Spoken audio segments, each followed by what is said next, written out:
first wanted to say that I've been using your recordings and teachings as excuses to feel good, and I so appreciate the clarity. I work,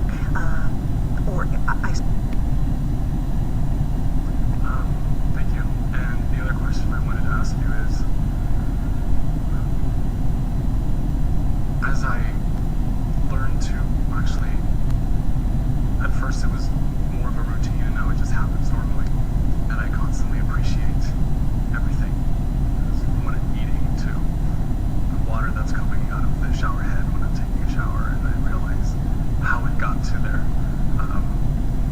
Is that something that is contributing to my river Yes. moving faster? Yes, because as you're deliberately tuning to things that you appreciate, you're deliberately tuning to the vortex, which means the practiced vibration of being there and staying there is causing you to feel more familiar, and therefore you are then able to interpret with more specifics what's there.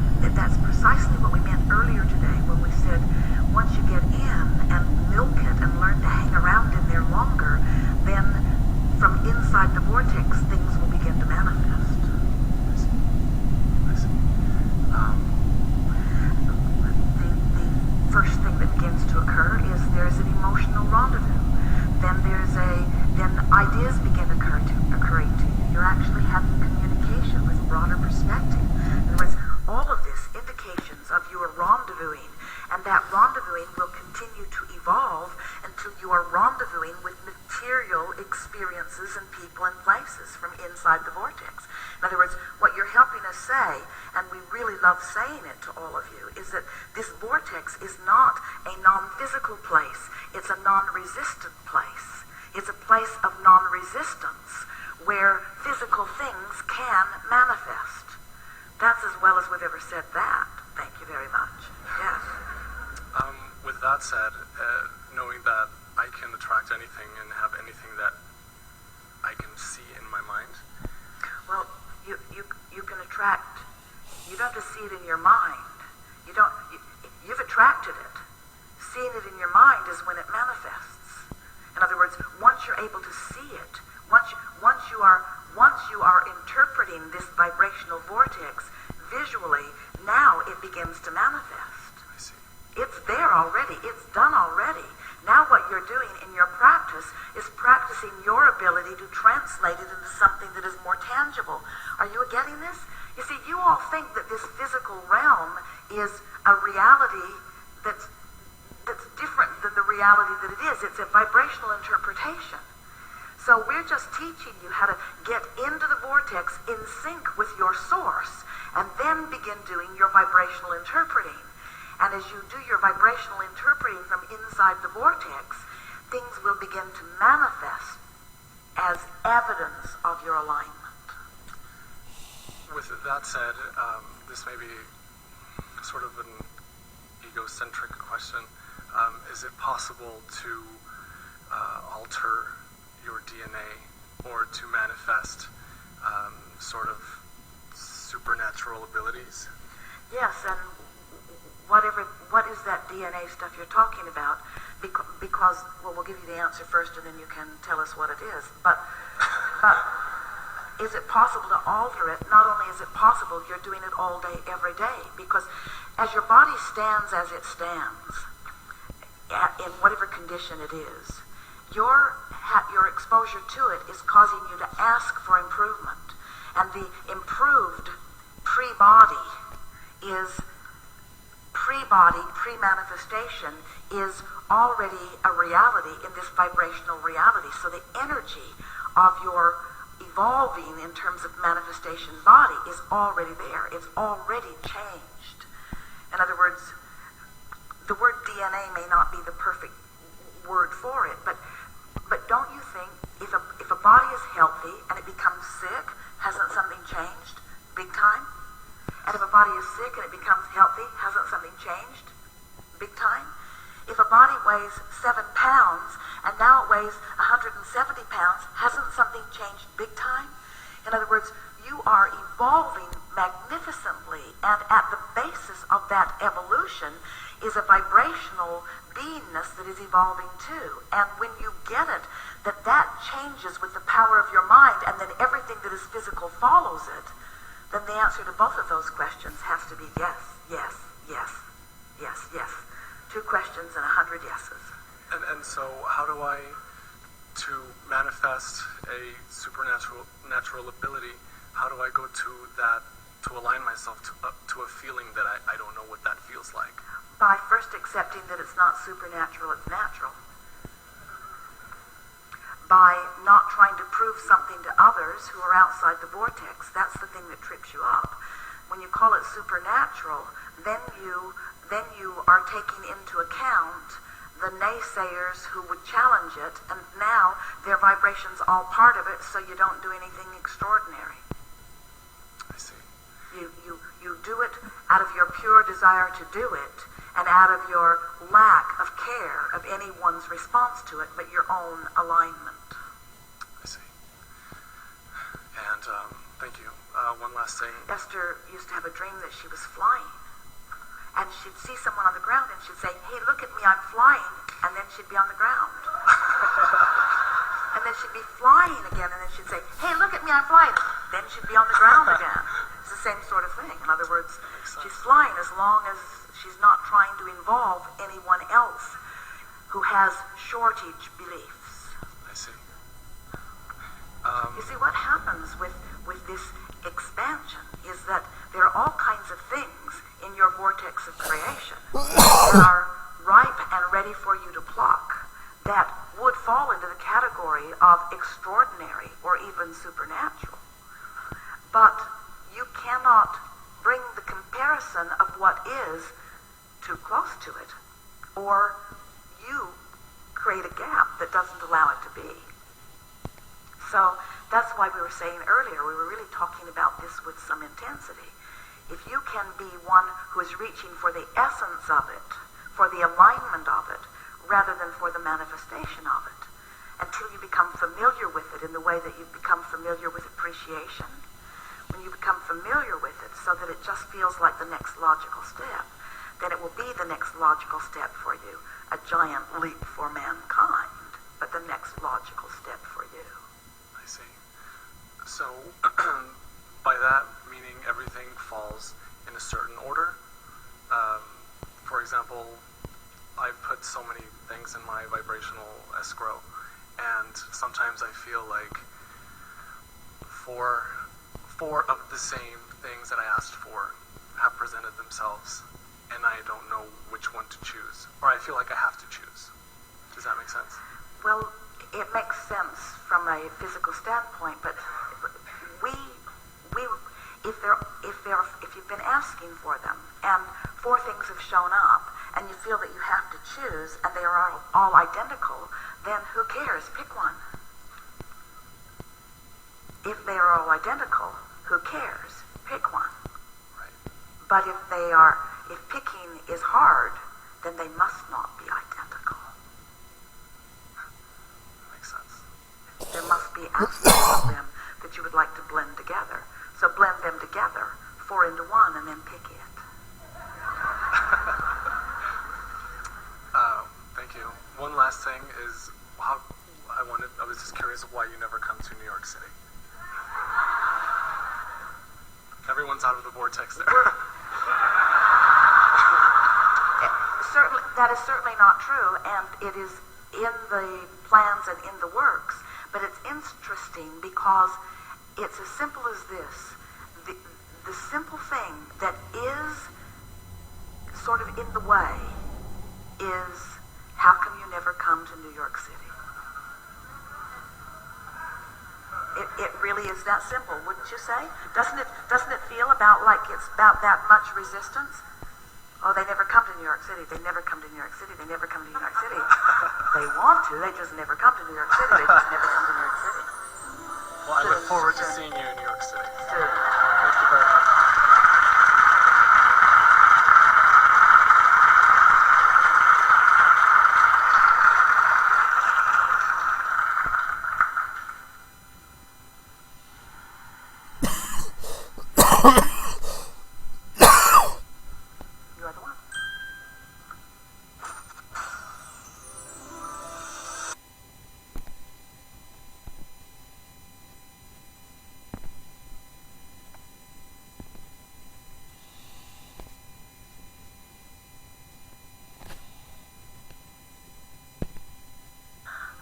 first wanted to say that I've been using your recordings and teachings as excuses to feel good, and I so appreciate the clarity. I work, or I serve in a capacity as a prayer member at my church, and when I'm one-on-one praying with someone, I feel like I am seeing them and their situation or their challenge through the eyes of Source, and I can give them the feedback that they are experiencing well-being and things will be fine. Good. My question that I'd like clarity on is when I'm asked to pray for them next week or pray for someone I don't even know who they are or where they are, what good does that do? How does it work or does it work? Well, there are a number of things that we want to give you, and we're just going to give them all to you. We can feel that you're up to speed with it, and you will receive it all easily, and it will take you into a place that you have not been before around this. So, first and most important is that no one needs you to find answers to their prayers, because everyone is an extension of Source. Everyone is asking, and everyone is being answered. But as we all have been discussing, there are many people who are vibrationally so out of sync with what they are praying for that even though they are asking and even though it is being answered, they continue to hold themselves vibrationally apart from what they're asking for, and then they assume no one's listening, or that there's something wrong with them and that they are unworthy, otherwise they would receive the answer to what they're reaching for. And so when you focus upon the result that they are seeking and activate the result that they are seeking in your vibration, even though you don't point it out in words, you just hold it and offer a vibration of it, you make it easier for them to feel the vibration of their own solution than if they were reaching without you. You just do. That's what true upliftment is. It's activating on behalf of someone else something they want because you have a closer view to their vibrational escrow than they do because you are in sync with your Source when they're not. Wonderful. So it's very helpful, unless you make them dependent on you. In other words, unless they and so when I'm asked to do it next week and I'm asked to do it next week, in other words, if you don't pretty readily inspire them to their own feeling of well-being so that they begin to see the results of what they are reaching for, then their dependency on you has worked counter to your intention. Because as a healer, as a teacher, as an uplifter, the last thing that you ever want to imply to someone else is that I'm doing this for you because I see you cannot do it for yourself. There is no gift in that. So, yes, you certainly can assist someone else. In terms of praying for someone that you don't even know, it's certainly logical that as you look out into the world and you see world events, that you find yourself knowing what you don't want relative to that and asking for what you do want. But your question is going to take us into a new place here, and we want to chew here with you for a little bit because all of you are co-creating, and while this will ease your concern about your selfishness, we promise you we're not giving this to you to ease your concern about your selfishness, because we don't want to ease your concern about your selfishness. We want you to be joyfully willing to align with who you are. But anytime you are aware of anyone and you are willing to focus long enough that you have an emotional response to what they're living, you put them in your vibrational escrow. You just can't help it. You can't see a child hungry and begging in a church without asking for greater well-being. You can't be aware that her mother is outside putting her up to that without wanting her to have a life experience that is more satisfying to her all around. In other words, you just can't have exposure to anything without, from your framework, from your vantage point, asking for something specifically related to that and putting it in your vibrational escrow. So now, what we're saying to you is, which brings it back around to that selfish point of view, you've selfishly put a piece of them in your escrow, and, oh, so interesting, your broader being, who you really are, your inner being, the God within you, the Source within you, your Source energy, has now turned undivided attention to this new request that you have newly put there, and now there you are. You have expanded as a result of your exposure to whoever or whatever it was. Now, if you, humanly, turn back and look at them in their plight, now that there is a version of them in your escrow, you're going to feel the splitting of your energies, which tends to make you wish they'd get it together.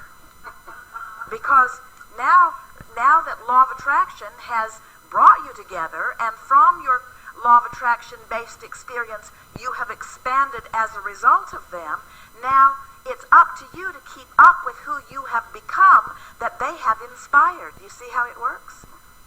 And the thing that makes you most irritated with people who surround you, whether it's your children who you love or a stranger that you have just met, once you've put them in your escrow, you have a personal obligation to yourself, not to them, to yourself, not to them, to yourself, to now keep up with the new you that includes the new version of them. That's why you're so mad at them when they don't be who you know they want to be. So people say, I'm worried about my children, and we say, you can say whatever you want about it, but the fact of it is, you have a version of them over here, and if they're living something different, it's annoying. And the thing that you have to show yourself is that it's not their job to march over here and be who you have asked them to be. It's your job to see them as you have asked them to be. In order to bring you together, it's not your job to do anything about them. So it turns out that all of your prayers are ultimately selfish prayers, you see. Isn't that interesting? It's wonderful. But the more selfish you are about aligning up with who you are, the greater ability you have to uplift. And, of course, none of us can separate ourselves from anyone, can we? In other words, once a relationship has happened, it is an eternal relationship, and you are eternally in a relationship with all of the people of your planet. So when you choose to find a factor in them and you use it as your excuse to separate yourself from who you are, there isn't anything that they could ever do to heal that wound that you have created through your splitting of your energies, you see. Nice to know. So what do you do about it? You seek thoughts that feel better when you think them. And you just keep guiding yourself to the better feeling thoughts, to the better feeling thoughts. And you allow law of attraction to bring to you circumstances that will cause your expansion while you keep vigilance, really, upon being aware of where you are in relationship to your eternally expanding experience.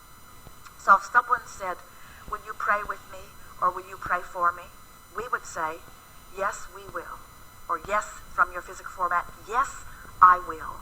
But not because you need me to, but because it feels so good for me to focus upon the solution that you're seeking. And frankly, friends, say to them, it's easier for me to close my eyes and turn my undivided attention to where you're going than to look at you where you are. So that's not meant as an insult. That's saying, yes, I will pray. And letting them understand that what you mean by prayer is focusing upon the answer. So if someone is coming to you again and again, please pray with me about this, please pray with me about this, please pray with me about this, what we want to say to them is, I already did. I already did. That's Stop done. telling that story. Stop asking the question. Stop asking the question or beating the drum of the problem, because the solution cannot come when you're beating the drum of the problem. They're two entirely different vibrations. And so you want to get across to them that you are in vibrational sync with the solution. And you do that gladly because it is so life-giving to you and to them to do it. But you don't have to keep going back and readdressing the problem because step one is ask, step two is source answers, and step three is allow the answer to blossom in your experience. And if you keep beating the drum of the question, the answer can never come. Can you hear that? If you keep saying, where's my lover? Where's my money? Where's my stuff? Where's my solution? Where are the answers? Where's my alignment? Where is mine? Where is mine? You hold yourself in a chronic disallowance of it. You have to say, I've asked and somebody's working on it and it'll show up pretty soon. That's a much better state of being. Much better state of being. So when someone says, will you pray with me? You could say, yes, but I hope you know that you've already done all the work. Your life has caused you to ask, and Source has answered. So the only benefit that I could possibly be for you is I might be able to enhance or goose up your expectation. That's the only value of me getting involved in your prayer. Because you, friend, are powerful enough to get anything that you're asking for. And I'm only playing with you because it's fun, not because you need me. Thank you.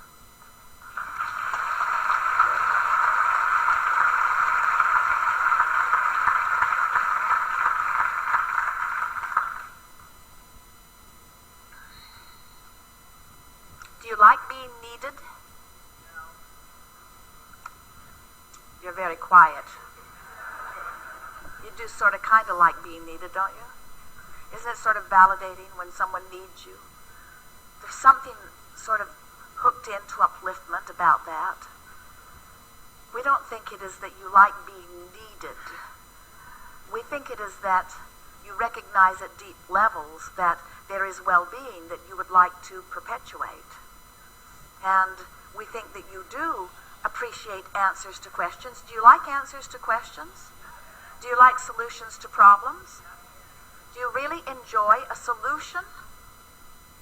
Do you? Do you enjoy a solution? Do you enjoy an answer? Then doesn't it follow that you must enjoy a problem? We're not kidding you. Doesn't a problem have to precede a solution? And isn't a solution satisfying? So we think what's hanging you up a little bit is you get too much gap between the problem and the solution. You torture yourself too long. Don't you think you'd like it if you could ask a question and receive an answer? Wouldn't that be satisfying? So do you enjoy eating? Do you especially enjoy when you are a little hungry? Do you think you would enjoy eating so much if you ate every minute of every day? In other words, isn't there something sort of satisfying about getting a little expanse between the asking and the answering? So it's managing the contrast, isn't it? It's finding a balance to all of this. And we're just sort of working on you a little bit because we want you to stop flinching at the idea of a problem and instead saying, a problem, a problem, a problem. Something to stir things up, something to activate my attention, something to shoot some rockets off, something to cause some expansion of this universe, something to put a little more eternalness in eternity. A problem, a delightful exposure to life attracting more out of me. Don't you like that? Well, we do. We like how you are willing to expose yourself to the contrast that causes you to expand. And we love turning our undivided attention to the new expanded place that you have carved out of your experience. Yes.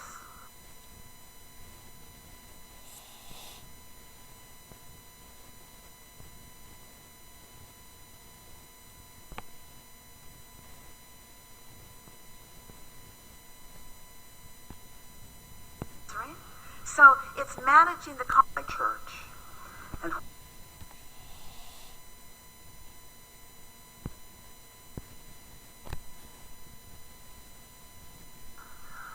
I feel something, not a desperation, but it's like I'm running out of time. Because? Because of the conditioning. You know, I don't really believe in an afterlife, heaven or hell. I really don't believe in reincarnation. I think those things are a cop-out for a mediocre life. Well, then how do you explain us?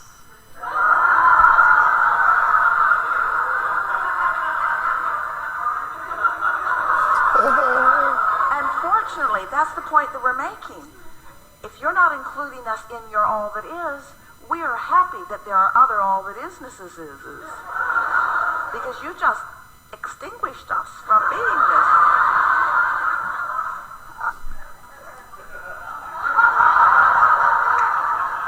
It's just that I think not you, Abraham. Some of those thoughts in those directions are so irrelevant that I have to live this life here now in the way I know through what I've experienced. I don't recall anything else other than that. Because there is no regression. Did that answer something big for you? You cannot go back to that which you were before with any satisfaction or any definition. You can recall very briefly behind, but it's a recollection that we are encouraging you to pick and choose and move in the way that you want it to be. Stay here for a minute with that, because this is an important thing that you are blundering into.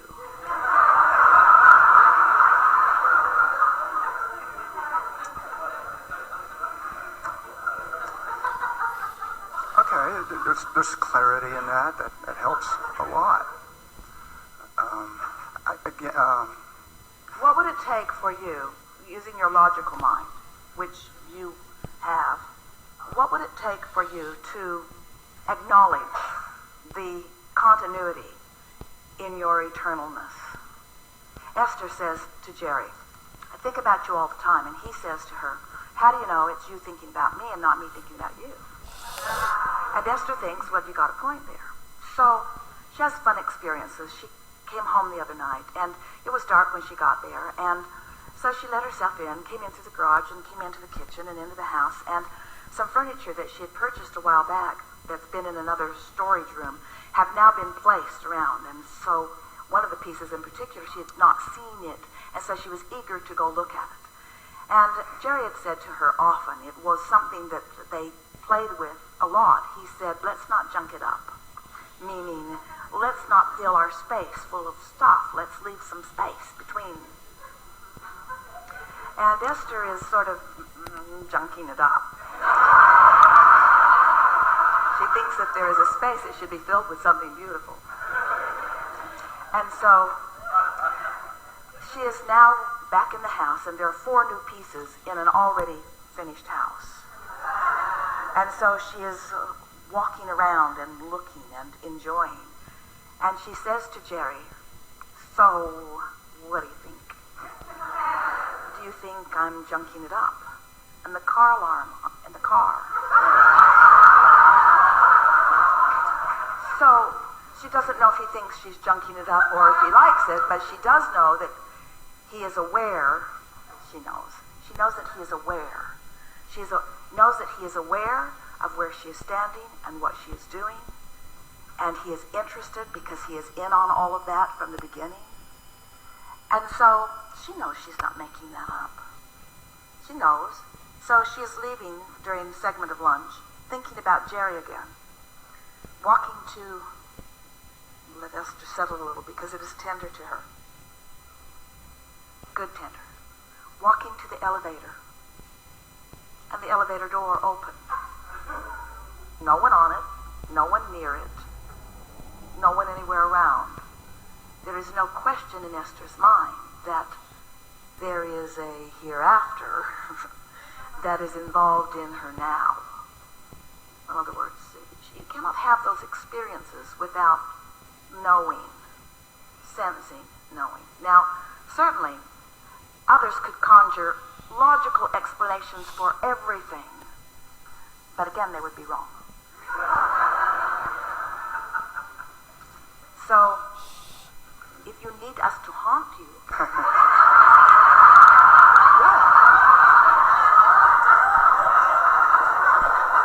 anytime. we are available. Until October 31st, we are under great demand. But after that, our calendar is clear. There's probably just some clarity I needed on that. I think perhaps egotistically on my part. It's like I need some sort of validation, You do, and approval. we will let you continue there. Validation, approval. Respect from respectable people. Not that anyone is better than someone else. Again, when I look at my own conditioning, that denying happiness, that sort of thing. I need maybe that kick in the pants to say that you are entitled to what you want. I get a lot of what I want. I wanted this. This is the second time in front of Abraham. I knew I would be here, no doubt. And yet there are some things that I just can't seem to connect with, and I don't understand why. Well, the thing is, if there's something that you want, and you want it enough that you figure out how to adjust your vibration to allow it, then you've figured everything out. Because that's the whole of what creation is. It's to have experiences that cause you to consciously identify a desire. And then when a consciously identified desire comes into place and you are aware of it as it came into place, then you can put the pieces together. Otherwise, having someone telling you what they've figured out or what they know is of little consequence to your evolution. It's a wonderful thing when something hatches in you that matters to you. And then you are able to come into alignment in order to satisfy your own question about it, you see. Esther has known for a long time about the continuity of life because she's been allowing us to flow through her, and she knows she's not making us up. She can feel the wisdom of Abraham and the feeling of Abraham. She can feel the energy of Abraham. She knows that Abraham is. She just has not been able to identify exactly what Abraham is. How do you categorize that? And when she listened to others trying, no one ever came close to what she knew or sensed. And so then when Jerry made his transition to non-physical, and she began receiving him, she didn't want Jerry to be Abraham. She didn't know what she thought Abraham was or is, but she wanted what Jerry is to be different from what Abraham is because she had already adjusted to Abraham. She wanted an authentic, undeniable, perceivable, obvious Jerry experience for the same reasons that you are reaching for it. Not because she needed confirmation that there was something there, but because she wanted further definition of exactly how it is that it plays out. Because all of you, no matter what any of you say, what all of you are wanting to do all day, every day, is to place yourself in this universe, to understand your position in it, to play your part as it has been defined or designed by you, and to consciously understand it, you see.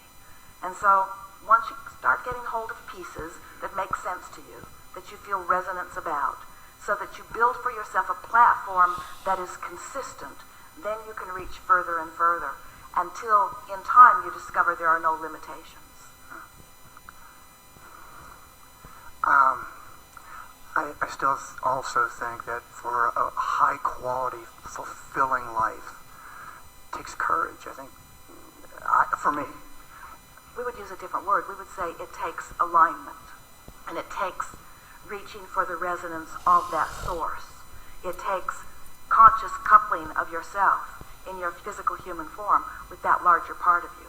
But it takes a conscious awareness of that and willingness to do that. And in some cases, when you live in a world that for the most part doesn't get that, it might take courage because you stand out when you know things that others don't know they know. Sometimes I get very negative responses from those people. From that, I mean, I'll see things that it just does not make sense to them, and so it's just not. I don't get a good response from others. Well, you get better at knowing when to say what. In other words, to try to give someone information that they're not vibrationally up to speed with is awkward to everyone involved. In other words, it just never works out. And so being sensitive, not just to where you are, but you see, when you've tended to your grid, when you acknowledge that you are a teacher and an uplifter and that you would like them to have the benefit of what you know, and so you have tended to your grid, then the timing of your inspiration is always just right. You don't say things to someone who's not ready. And you don't say something that they're not ready for. You say what they are ready for. In other words, inspiration is all about that. The greatest benefit that you have in connecting with that broader perspective is that that broader perspective is broader perspective. That broader perspective has broader view. That broader perspective knows who you are and where you are in relationship with the teacher that you are, and knows who they are and where they are in relationship to the student that they are, and will put you together in the most appropriate of times. But if you are trying to motivate yourself rather than inspire yourself, then your timing could very well be off. And when your timing is off, then you rendezvous with people that aren't ready for you, or you give them more than they are ready for. In the early days when Esther was first receiving us, she had many other dimensional experiences that she was not ready to talk with other people about, because she knew that there are people who are locked up for having experiences that are unusual. And in those days, it was not in every television commercial like it is today. In those days, every writer in Hollywood was not reading the books. In other words, in those days, they were fewer who were understanding. And so she said to us one night, Jerry was sleeping, and she said, "All right, Abraham, I want to see you." And we said, teasing her, "Of course you do. That's why your eyes are clenched so tightly closed. You are afraid that you might see us." Because Esther had already begun to experience a wonderful relationship, but she didn't know how to define it. She only knew it from the words that were expressed through her, and then in listening back, it began to make more and more sense to her, as it does to many of you. She could not define it. And so we said, "Open your eyes and see us." And she was reluctant to do it because she did not want us to freak her out. She wanted it to still feel all right, and she wasn't sure if she saw something. She's been to far too many movies. She wasn't sure how she would feel. Finally, she opened her eyes, and she saw a bedroom full of fireflies. So many she could not count them. Everywhere, in constant motion. And then they all gathered together in the corner, so bright she could not look into it. And then dispersed into several bright lights around the room, and then back into fireflies. And we said, "You have interpreted us accurately, because we are energy." In other words, you did not make us into something that others would receive in a more palatable way. You did not stand us at the foot of your bed. You did not create us or recreate us through the image that someone else had supplied. You translated us in the pureness that is us into a reality that made sense to you. Each of you has your individual experiences. So then one day, it was about this time of year, Esther answers the telephone, and it's a radio show in California. Drive time radio. It's Halloween, and we need a spook. And Esther said, "Okay. But it's not like you think it's going to be, I don't think." So it was to be an hour conversation, but the people before didn't show up, and the people after didn't show up. So it was 3 hours of drive time conversation with a man who was looking for a spook and who found infinite intelligence. For a man at a city full of people who were looking for things and found them, not knowing they were ready, listening in for something else, but finding something quite different. Because the law of attraction is a very good manager of all of that. So when you stop worrying about who's ready, and you trust that law of attraction will bring those who are, and you put your attention upon the only thing that matters, your readiness and your willingness. In other words, Esther didn't say, "We will not come and play with you because we are not what you think we are." She was willing to come and present what we are, just in case someone was ready for what they are, you see. That's the way we would approach it. We would not go out looking for an audience. We would let law of attraction bring those who are ready for you to you, see. But you got to be ready. You've got to be ready. Thank you. Yeah.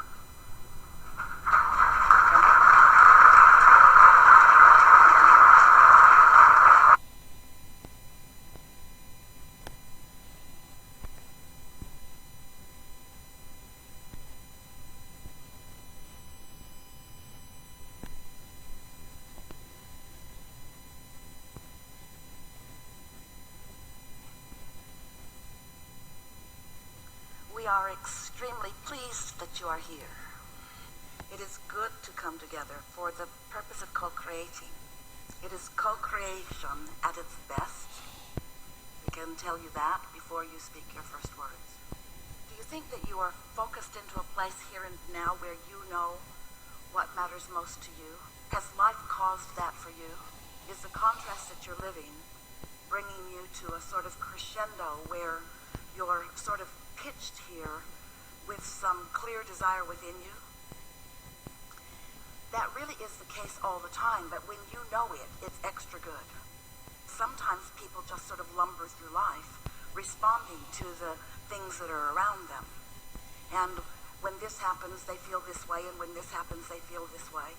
And through all of it, without knowing it, you are formulating desires, and you are setting vibrational rockets into motion, and new creations are in the becoming or in the evolving.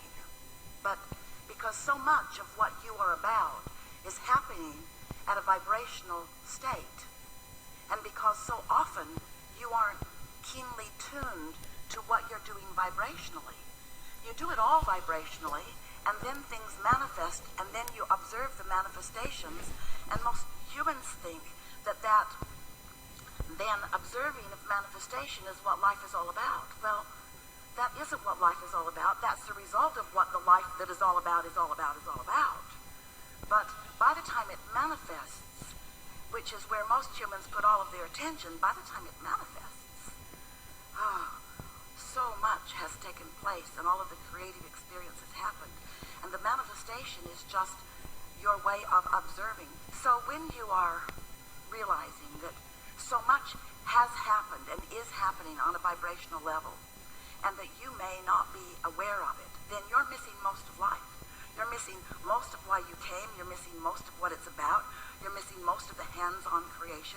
You're missing most of the thrill of the continuity and the thrill of the evolution, the expansion, the improvement. And so we're here today with our desire culminating as a result of your desires to help you really understand some very basic things. First and most important, you are a vibrational being, and it's good for you to know it.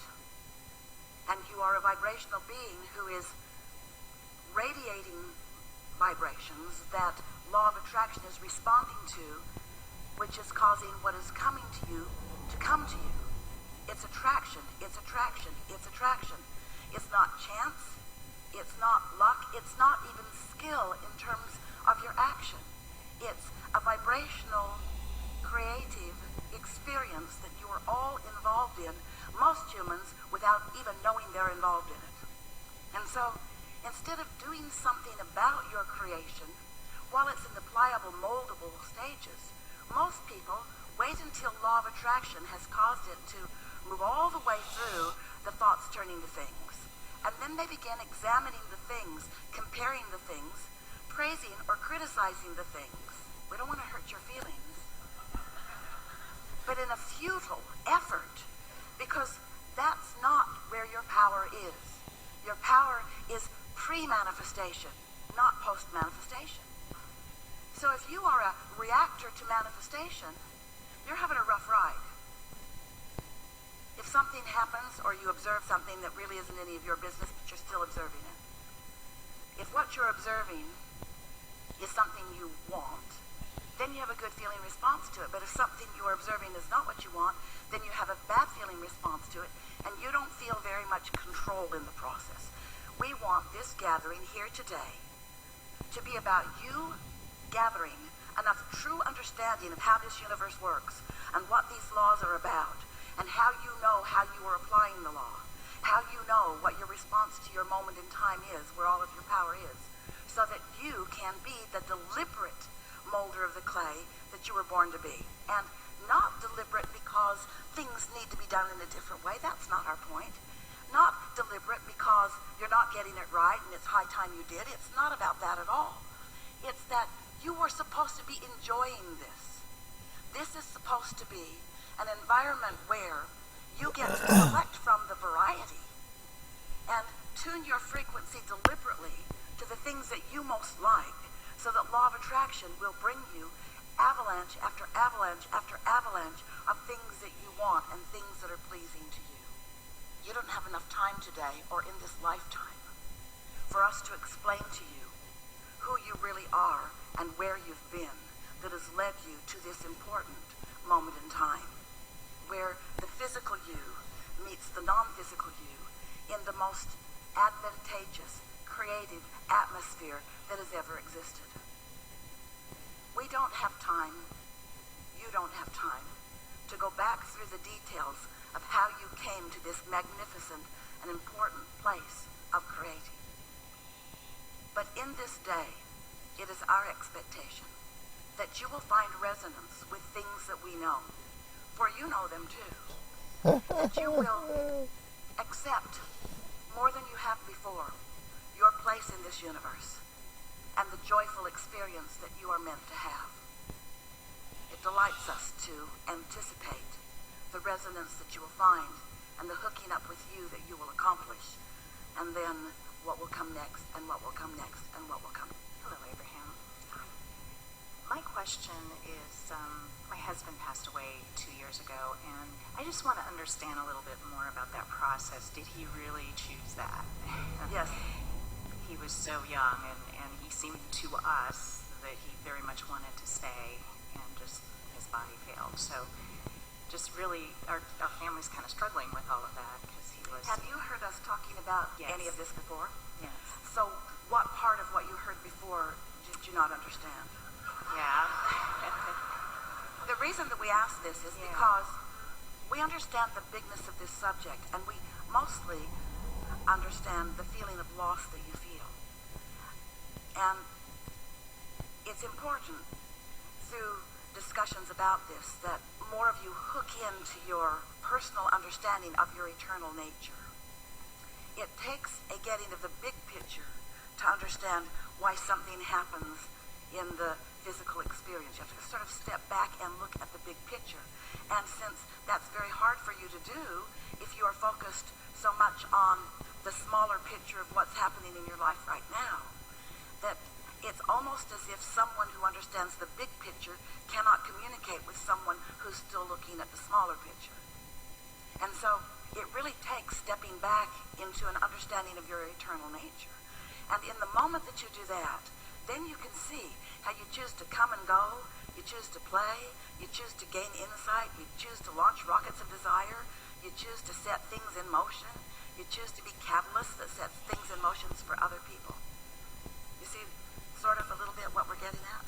So we will hear your specific questions and we will answer them succinctly, but we do not intend in this gathering today to bring anyone on the planet to an understanding of something that you're really not going to ever understand until you make your transition. Because then you gain the big picture. Then you are the big picture, and then you remember all of the reasons that you made all of the decisions that you made. Some decisions that you made even before you came into your physical body to begin with. Some that you made along the way. Some that you made intentionally. Some that you made by default. So, what's on your mind? What is it that you... So if you have some sort of disease and you really do want to stay, you're able to call in your alignment to fix your body so that you can stay? Well, now, this is where you are all going to find a new awareness of something here. So let's just get right to it, and then we can get on with what you are all about as you are here focused in your physical bodies. You can find a starting place, taking into consideration all of you. Most people look at most of the ways. In fact, most people look at all of the ways. In fact, almost all people look at almost all of the ways that you find your way out of this life experience as something that went wrong. Let's just start right there. Because that would be like someone in the house that you left this morning, sitting there, feeling the wrongness that you left that house house and went someplace else, not even capable of considering the rightness of where you've gathered. So they might say, since you're not over there, which is wrong, then whatever process or decision by way you made to get there. So they might be saying, damn that car that took them to another place. Damn that vehicle that transported them into some place other than where I am. And so the point that we're making with you, or wanting to make with you, did you catch it just a little bit, is that from that broader perspective, you've made lots of decisions. And one of the things that was most keenly in your knowing when you made the decision to come into this physical experience is that it was in the scheme of who you are, not only really brief, really, really, really brief in the scheme of all that you are, but you knew for sure you were not going to be in that physical body, and that there was going to be some means of you not being in that physical body. So, hear this. We so much want you to hear this, that as, we love you so much, as people, as collective consciousness, as people who live on this planet, who have forgotten about the big picture and who mostly aren't tuned into the big picture, who are therefore wanting to make every single death a wrong thing. Did you hear that? You want to make the thing that is the most obviously inevitable a wrong thing, because you're clinging to only a part of who you are rather than tuning into the whole of who you are and therefore feeling ease with the whole of who you are. So when someone does tune in to the whole of who they are and feel the ease of who they really are and then follow their path to that well-intended thing. I'm going to start this sentence again because we really want Esther to get these words right for you. Humans have created illness because you won't let go of this life experience easily. Because there's too many people that you leave behind who are standing there saying, why would you go? I thought you were having fun with me. You said you were having fun with me. Why would you take off like that? And so, as a mass consciousness, you have created the excuse of doing the inevitable thing, and it's called disease. Does that make sense to you? Because I couldn't just say, darling, it's been wonderful. I'm going to go now. You wouldn't take that very well. So instead, I say, darling, my body won't support me anymore. Please don't make me stay here dribbling in my soup. I will make any excuse I need to so that you will accept my decision that you're not willing to accept, which brings us really to the most important conversation that we've ever had with any human body of bodies. And that is, you, in your human form, have come to want others to accept your decisions to get you. And so you do all of your playing to them. You stand on your head in all kinds of different ways in order to get their approval, to get their attention, to get them to know you. And in the meantime, you let them train you away from your inner being, and you train yourself away from your inner being, and you train them away from your inner being, because you need them to accept or understand the things that are most on your mind that you want to do. Helpful? So just don't do that anymore. Next. It's not easy to see the big picture, but sometimes you do. And it's the wonderful thing, we like it so much when you listen to us for a little while and you accept these basic things. You accept that you're a vibrational being, and you accept that you live in a vibrational universe, and you accept that you're an extension of non-physical, and you accept that the non-physical is the big picture of you. And you accept that you are an extension of this non-physical, and that you have plans, and that through this human life experience, that you add to the plans of the whole of who you are. And you form this partnership with your inner being, so that when your inner being knows that you've experienced this life and you've experienced what you intended to experience in it, and you've put enough from it into your vortex that now you're ready to get on with the other things that you are about. And you see the thing that's so delightful about, you might not choose such a word, so delightful about that death experience. Whether you fall off a cliff or you get run over by a truck or you find some disease, doesn't matter what excuse you use for your way out. And you gotta have excuses for your way out because you want out. You gotta get out. The plan was not to be here for a long